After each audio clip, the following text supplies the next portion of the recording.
welcome back to FatherofTwo Plays Pillars of Eternity Blind. Last time we made our way into Gilded Vale proper, and we learned some about the inhabitants through our new power, it seems.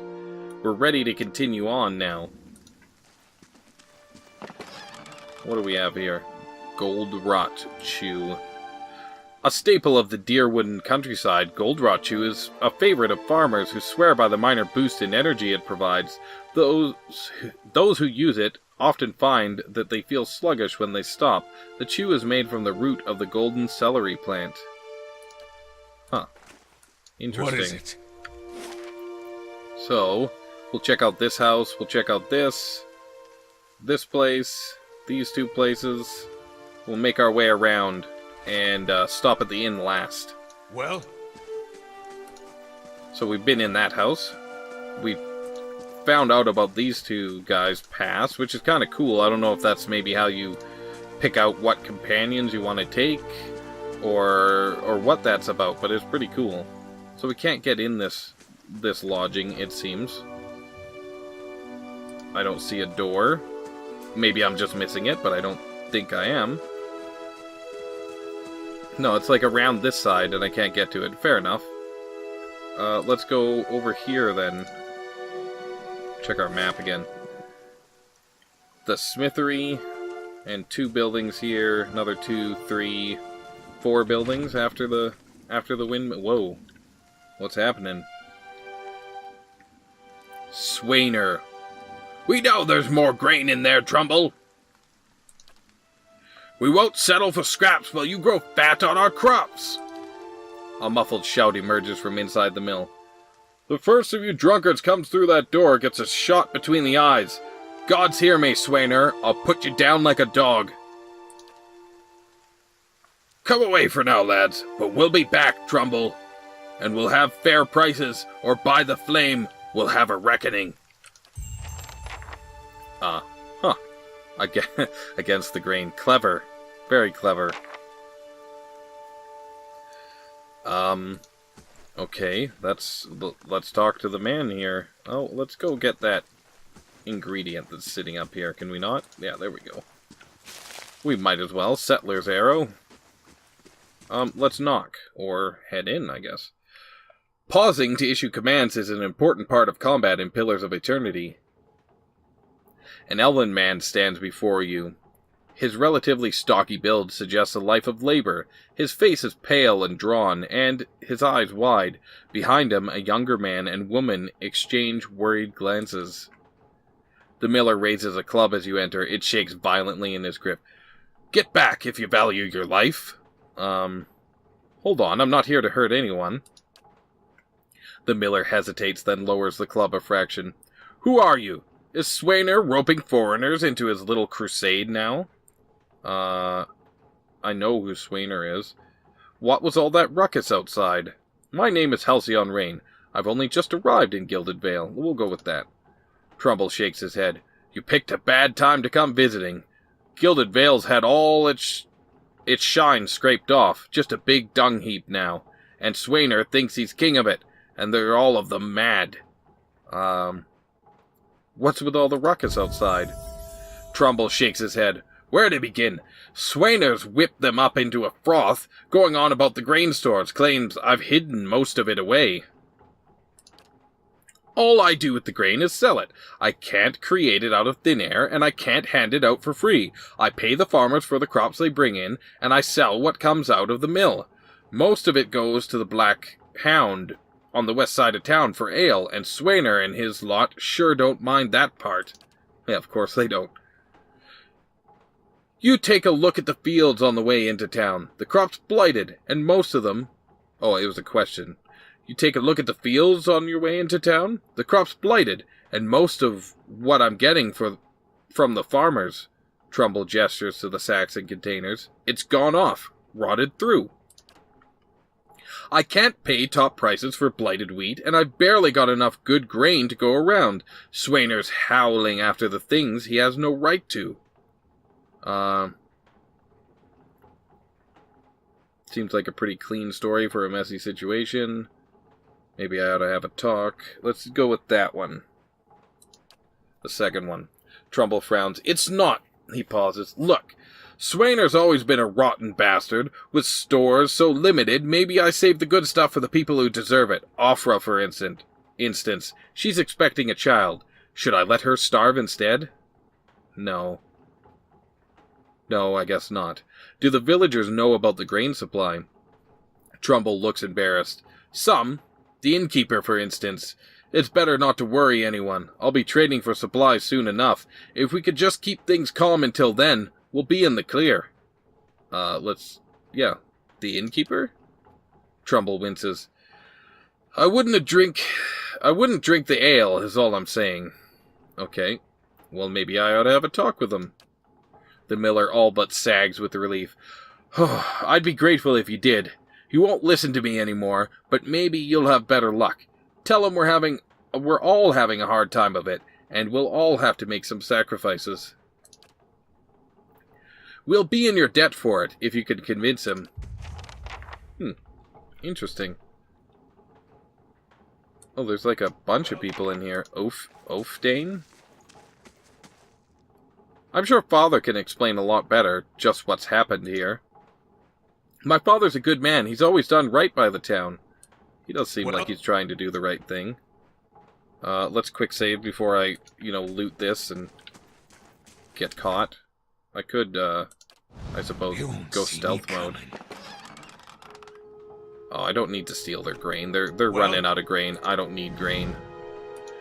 Okay, interesting. Individual characters can enter the scouting mode separately from the rest of the party.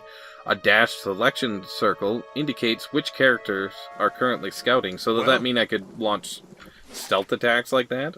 That'd be cool. So yeah, let's go here. Do I see a door? Do I see a door? I do not see a door. Is that their way of making places inaccessible? They just have no door? On the side you can see? Wonder if I could pan the camera. No, nothing there. Just some villagers. So yeah, that's a little bit of a stable, it looks like. Oh, here's a door. Let's check this out, though. What is it? Well, we got a little bit of... Oh, we have enough experience to level up, do we? How do I do that again? Character. Yeah? No? No? How do I level up again? Oh, I clicked the plus. Haha. Stealth, so we have 6 points. We'll go 1 there. Oh, I guess that takes 2 points, I see. Let's go a little into survival. A little into athletics. No, athletics has taken quite a bit at this point. Lore or mechanics? We could go both, actually. Yeah, we'll go like that. Ranger abilities. Are these... Oh, okay, so I get to pick one of these?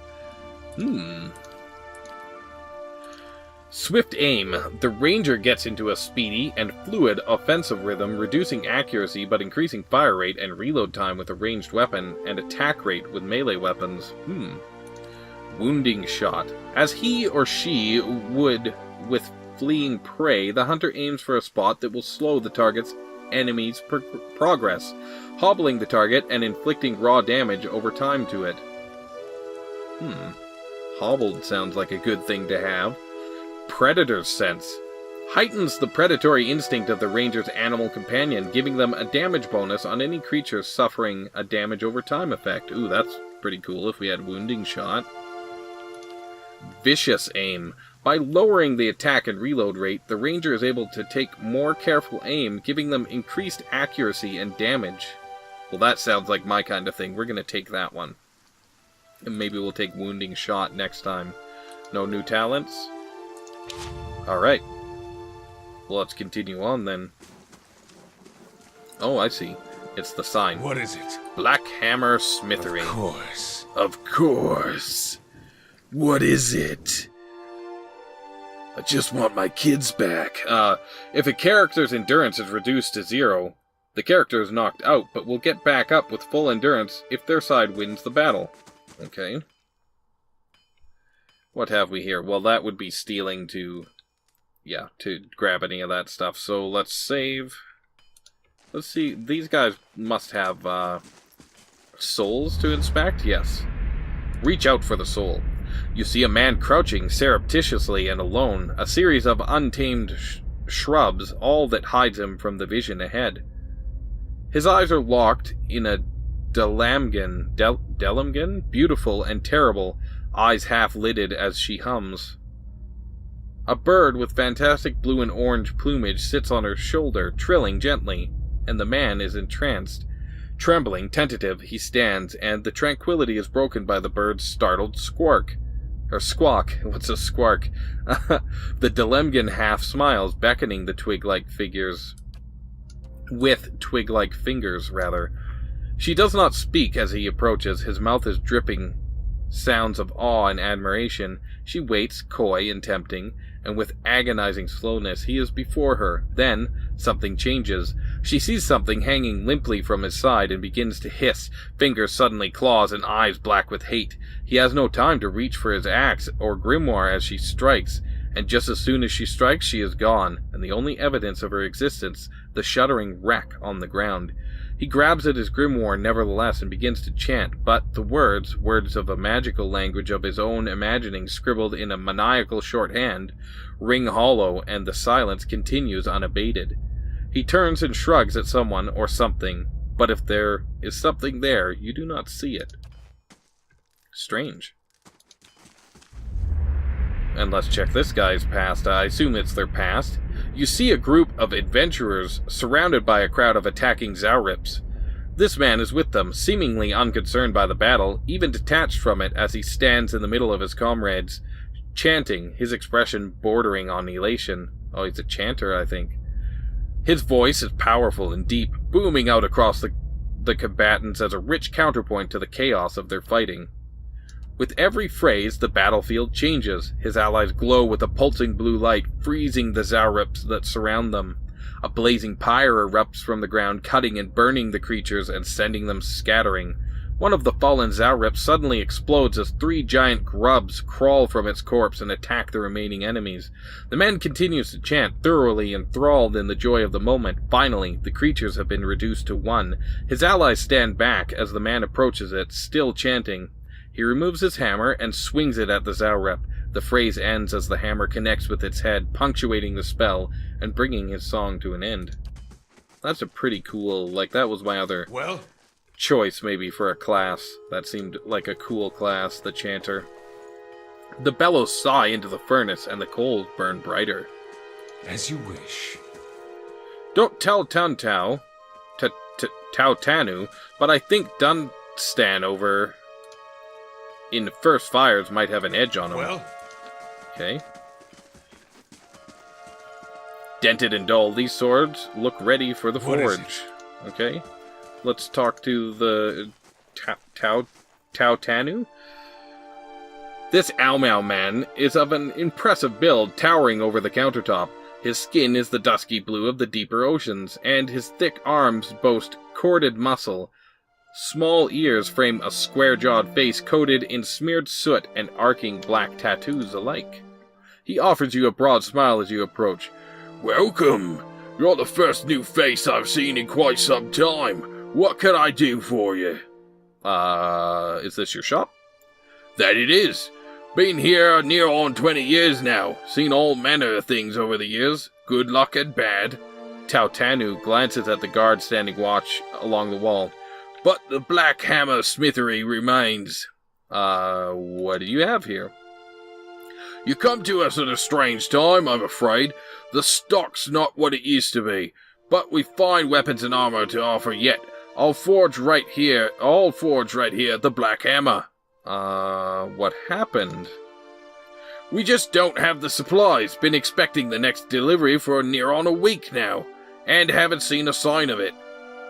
Have to expect they were hit by bandits. The road out east is crawling with them.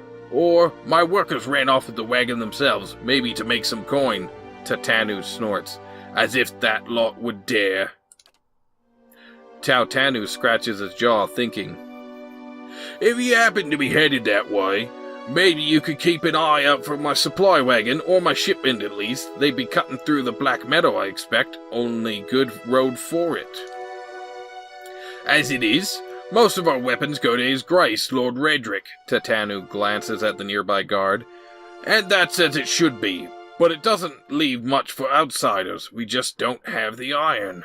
I'll find your supplies. I'll see them back safe and sound.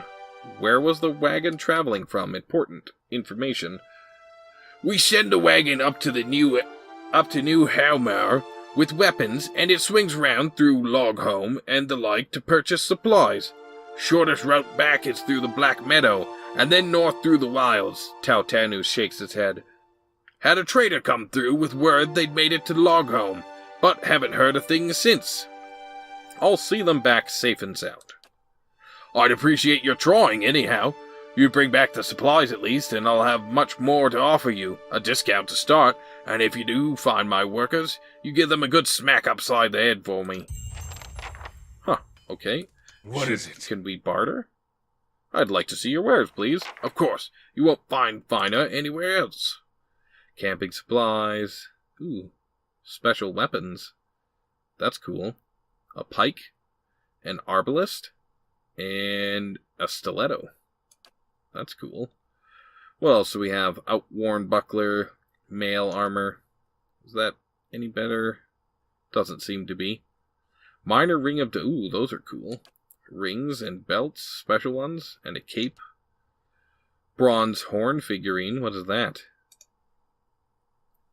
Though tarnished and lusterless in its remarkable age, the intricate inscriptions and texturing still discernible on the horn's surface, along with the artifact's obvious longevity, suggest an object of expert workmanship. Huh. That's weird. Ooh, a rope and grappling hook. We could use that. What do we have for gold? Or copper, 234.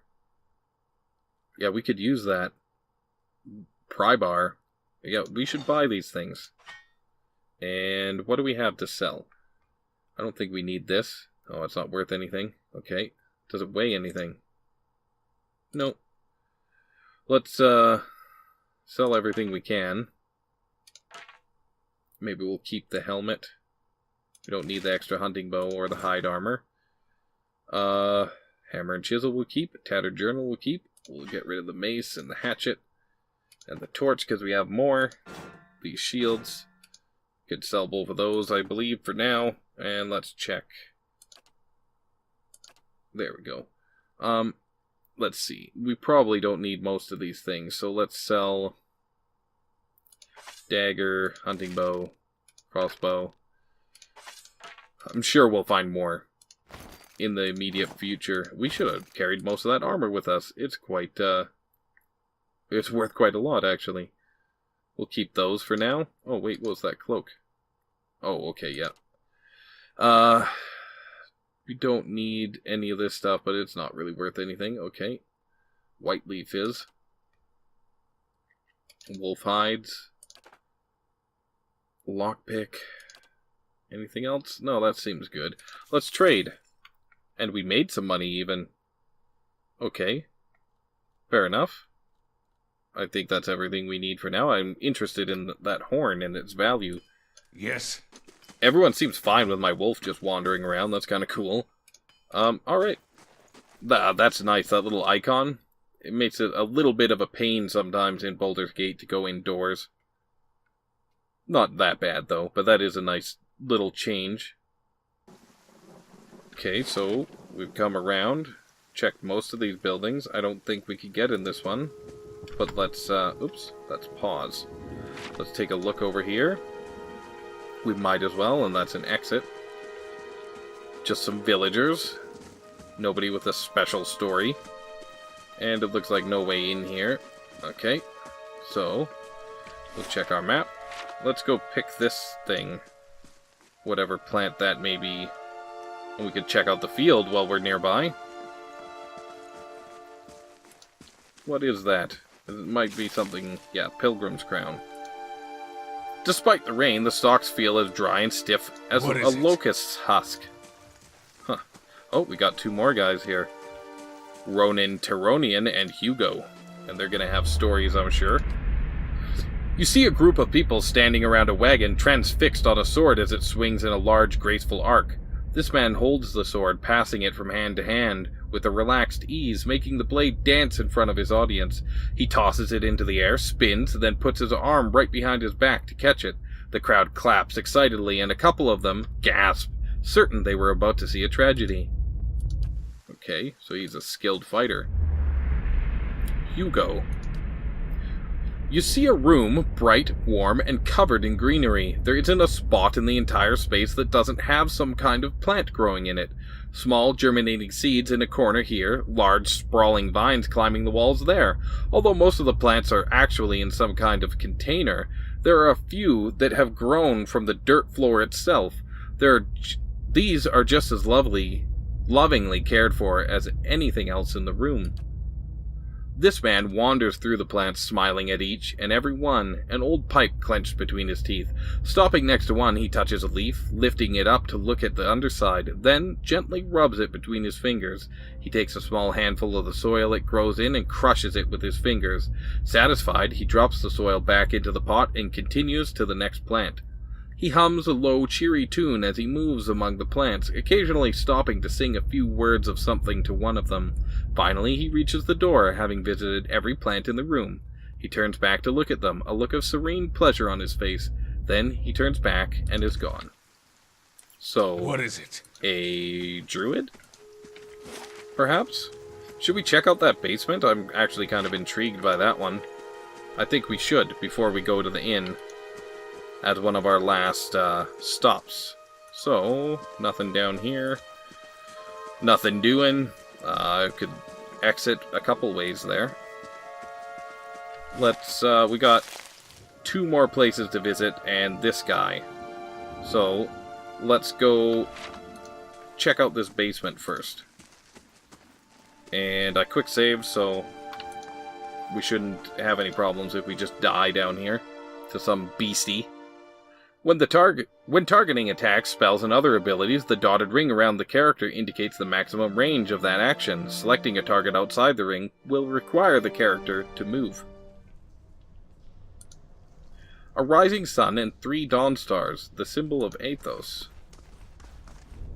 Hello? Who's there? This would be a good time to go to our journal and read about Athos. God of rebirth, redemption, dawn, spring, and light, traditionally shown as a man bearing a candle and wearing a silver crown, believed to have been possessed by the body of Red Saren farmer Waidwin, during the Saints' War, and being destroyed along with Waidwin at the end of the war. Saints' War? Began as a peasant revolt in Red Saris led by a farmer named Waidwin, who claimed to be the living vessel of the god Athos.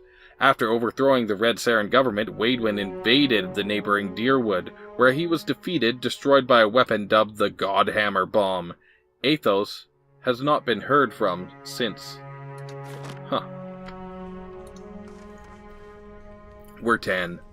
A man lies resting against the wall, lit by the dim illumination of the fading sconces. He has a gaunt, fox-like aspect, and his face is pale and damp with sweat. One arm is held loosely against his side, sleeve soaked with blood. He gives you an anxious glance as you near, his features twisted with pain. Ha! Thought you were some... Never mind. Whoever you are, you've traveled a long way to reach a dark place. So this is because I'm a godlike? This temple isn't what it used to be, probably for the best. Times being as they are. He groans and shifts position, wincing. I'm no looter, if that's what you're thinking. Not one of the faithful either. Just wanted to do some good, I suppose. Got my arm clawed up for it. He regards you warily. Maybe you'd have better luck. Better luck with what? Then the man points a finger upwards. These ruins around us, they used to be a temple of Athos, the scattered god. A grand temple at that. His worshippers would come from all over the Deerwood, from Red Saris even. Until the war, of course. Even then, you'd get some of the stubborn ones, the ones that couldn't get it through their heads that their god was dead and gone.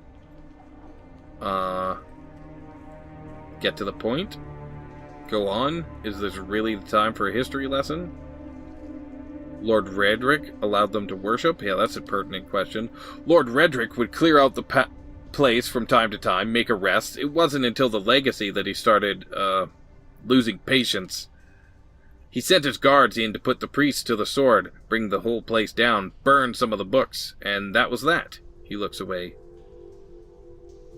Go on. Well, let's hear his version of the legacy. What's this legacy? Saint Waidwin's legacy, the man that housed the scattered god a time. Lord Redrick fought in that one. When they brought the god down, we had us a celebration here in town. We thought things would never be better. Yeah, well, it sounds like you killed the god of rebirth and spring and stuff. That doesn't sound good for you. That's probably why your crops are withering. Started sometime after that, the disease or whatever it is. Children being born without the stuff that makes them truly alive, just empty shells, and their mothers screaming and crying. He lets out a long breath.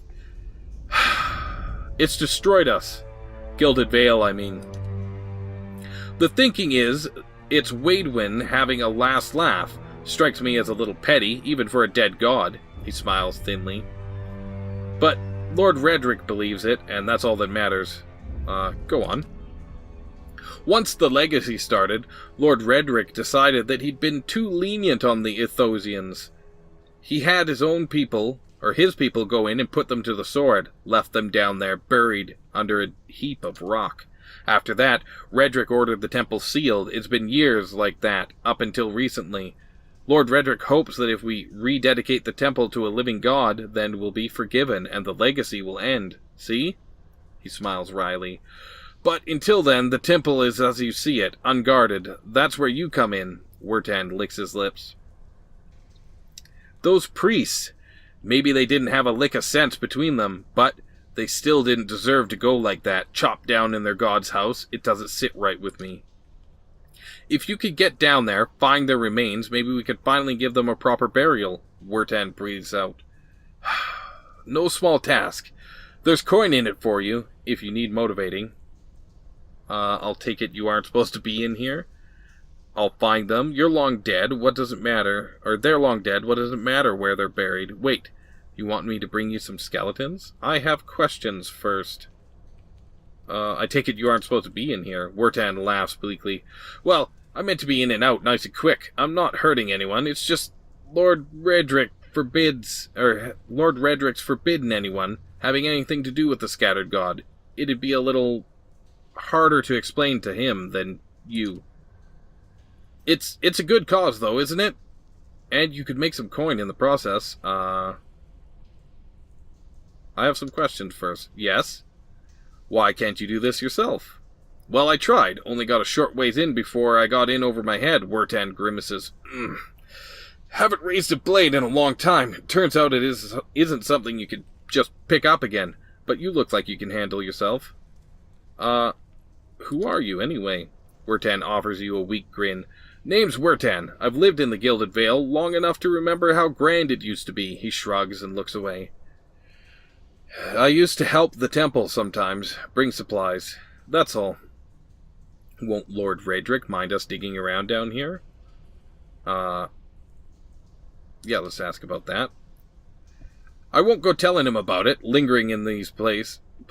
It's no good for anyone. But you do this quick and quiet, and we can do right by those priests without raising a fuss. What's this legacy? Yeah, okay, we read that. Any chance there's something down there worth a little more than some old bones? Wertan looks around. Probably. Nobody's been through the place since it was sealed up. Well, apart from me, and I didn't touch anything. Any valuables in there, you get first crack at 'em. I only ask that you do me this favor while you're at it. Okay, I have no more questions. I'll find them. Then, by the flame, I owe you a good turn. But listen, the temple's been sealed off for so long, it's crawling with creatures. But if you get past them, The priests would have been down on the lower floor. They'll be there still, if they're anywhere. Those priests had all kinds of secret chambers, switches in the walls, trick sconces, that kind of thing. Keep an eye out and take care down there. I wouldn't want to have to send someone else after your remains. I'll wait here by the stairs and keep a lookout. Maybe try to patch myself up some. Well? A quest. Well, let's save. And I'll end the episode. Until next time, if you enjoyed it, please leave me a like, subscribe if you want to see more, and leave me a comment. Let me know what you thought. This is FatherofTwo, signing off.